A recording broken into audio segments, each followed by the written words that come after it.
Well, the US has reiterated that it is prepared to keep the Strait of Hormuz open for international shipping. US Central Command said its forces are positioned to ensure freedom of navigation and that the strait remains open to all vessels traveling lawfully. CENTCOM also stated that Iran does not control the waterway, adding that maritime traffic continues despite what it described as Iranian threats and harassment. Ambassador Mukherjee, if Iran does not control the waterway, what precedent is it following, to show any kind of a right over allowing or disallowing vessels to cross through this passage? I completely agree with those of my co-panelists who say that under no circumstance should the international community, whether it's US or India or the EU or anyone else, agree to pay Iran a fee, because it will create a precedent. Even if we say, and I agree, that in Bharat Sarkar, we often make exceptions and say this is not to create a precedent. That's a typical Bharat Sarkar way of handling tricky situations. But this is not acceptable at all. And this is something which the Americans will never accept, because if Trump accepts it, he loses the midterms immediately. It cannot happen. As far as India is concerned, we have systematically made it that we will not agree, we will not pay a penny either to Iran or to Oman, because it is a violation also of customary law, quite apart from the law of the sea convention, and it will create a precedent in Straits of Malacca, etc., etc. For that matter, we can also do the same, the Arabian Sea or the Bay of Bengal.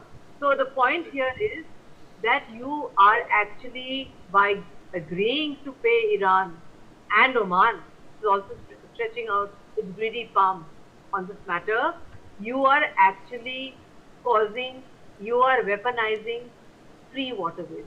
It's as simple as that.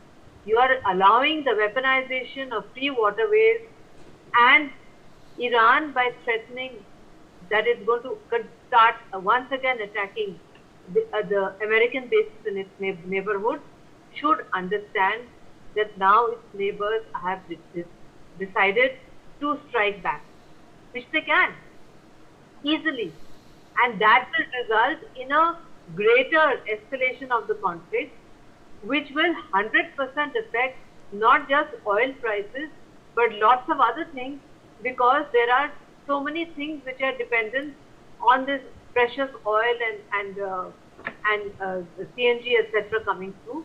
So we will have to, on this instance, I'm sorry, Vineet, we will have to agree with the Americans and say that we cannot accept it. It's too dangerous a precedent, and it will definitely affect free waterways globally.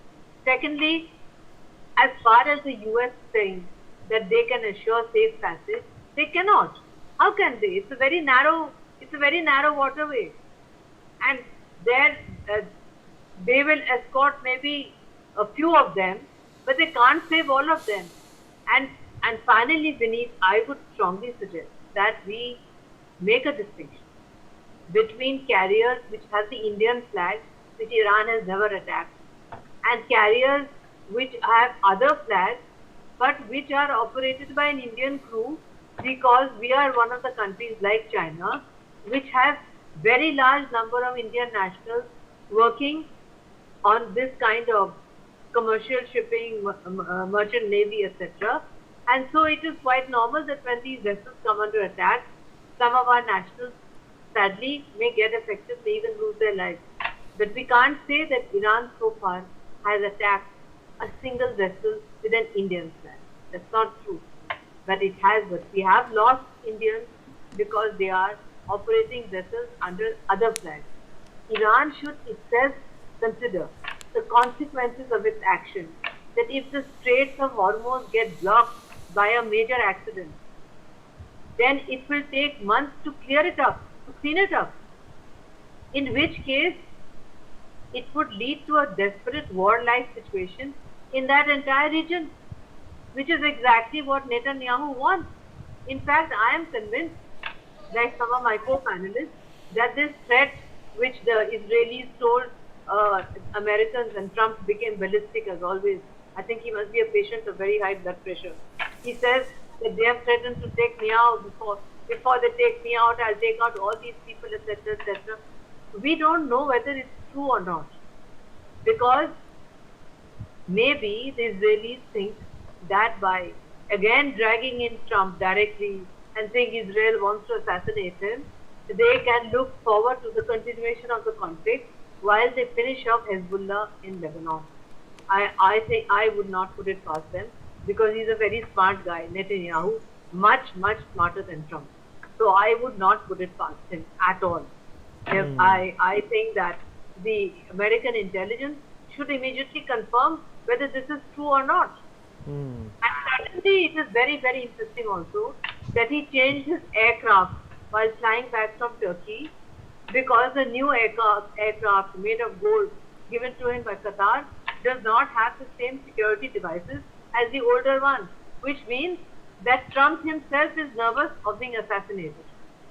He should have thought of that before he started the practice of external assassination of leaders of other countries.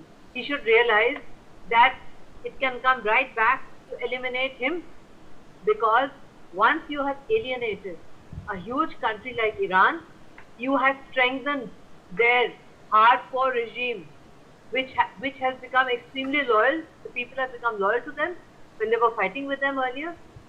You can't rule out assassination. Right, ma'am. Ma'am, we have some breaking news also coming in at this point in time. Well, the United Arab Emirates has strongly